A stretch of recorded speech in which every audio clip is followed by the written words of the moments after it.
Welcome to my YouTube channel beauty and wellness. आज हम बात करेंगे त्वचा के कार्य के बारे में। जैसा कि आप जानते हैं, इसके पहले भी मैं एक वीडियो अपलोड कर चुकी हूं।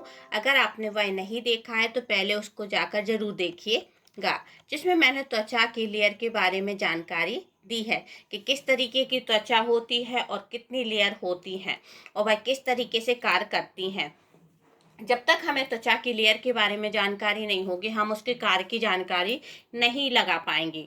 आज हम बात करेंगे त्वचा के कार्य के बारे में, जो आज हमारा विषय है। हम जानेंगे कि संवेदनशीलता क्या होती है। जैसे कि आप जानते हैं कि जो हमारी सेकंड लेयर होती है, डर्मिस, उससे हमें संवेदनशीलता का एहसास होता है।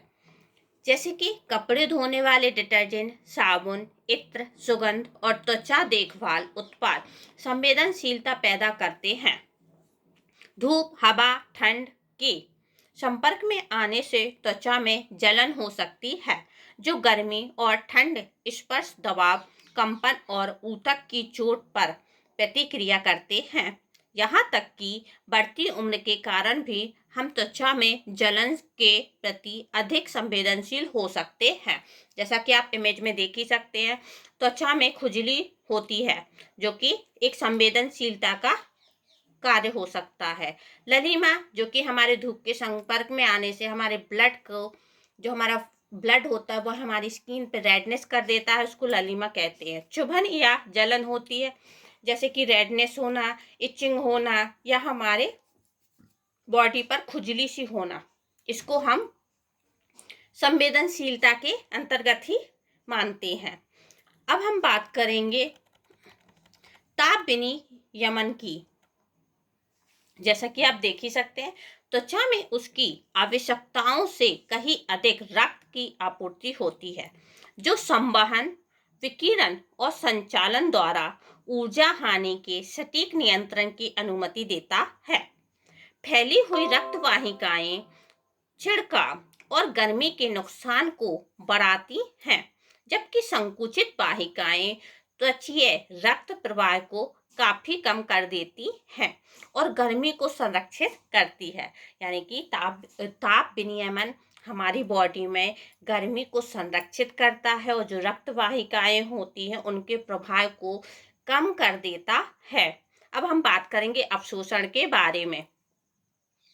जैसा कि आप देख ही सकते हैं इमेज में कि किस तरीके से बॉडी में अवशोषण होता है, या जो हमारे बॉडी पर हेयर होते हैं, उनके जो पोल्स होते हैं, उनके द्वारा कैसे अवशोषण होता है। आइए बात करते हैं अवशोषण के बारे में।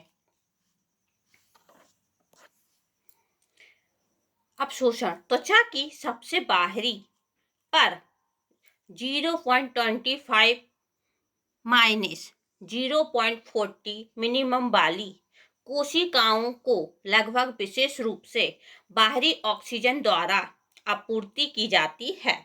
हालांकि कुल श्वसन में योगदान नगण्य है। इसके अलावा दवा को त्वचा के माध्यम से, मलहम के माध्यम से या चिपकने वाले पेच के माध्यम से प्रशासित किया जाता है। त्वचा कई अन्य जीवों में परिवहन का एक महत्वपूर्ण स्थल है। जैसा कि आप इमेज में देख ही सकते हैं, जो त्वचा की इमेज बनी हुई है, फर्स्ट इमेज देखिए, जिसमें हमारे हेयर स्किन के बाहर नजर आ रहे हैं। अगर हमें कोई दवा या मलहम बॉडी में अवशोषित करानी है तो हम वहां से करेंगे, जिसमें पोर्स के माध्यम से वह हमारी डर्मिस स्किन तक पहुंच जाएंगे। जो सेकंड इमेज है उसमें आप देख सकते हैं कि किस तरीके से दवा या मलहम बॉडी के अंदर अब्जॉर्ब हो रही है। अब हम बात करेंगे उत्सर्जन के बारे में। जैसा कि आप जानते हैं, उत्सर्जन पसीने में यूरिया होता है। हालांकि इसकी सांद्रता मूत्र की तुलना में 1:130 भाग होती है। हमारी त्वचा से स्रावित पसीना अन्य जीवों के लिए एक संकेत के रूप में भी कार्य कर सकता है।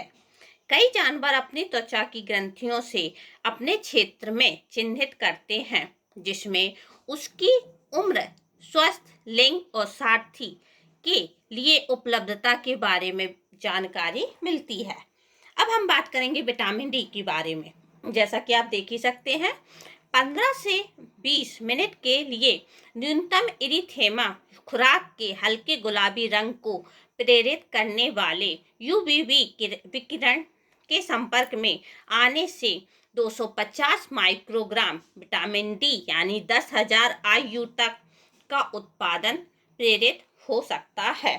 जैसे कि आप जानते हैं, सूरज की हानिकारक किरणों से जो हमारी एपिडर्मिस के संपर्क में आते ही विटामिन डी में बदल जाता है। अगर विटामिन डी की बॉडी में कमी पाई गई तो हमें स्किन पर मुहासे या हमारी हड्डियां कमजोर होने लगेंगी, जिसके जरिए हमें अन्य रोग हो सकते हैं।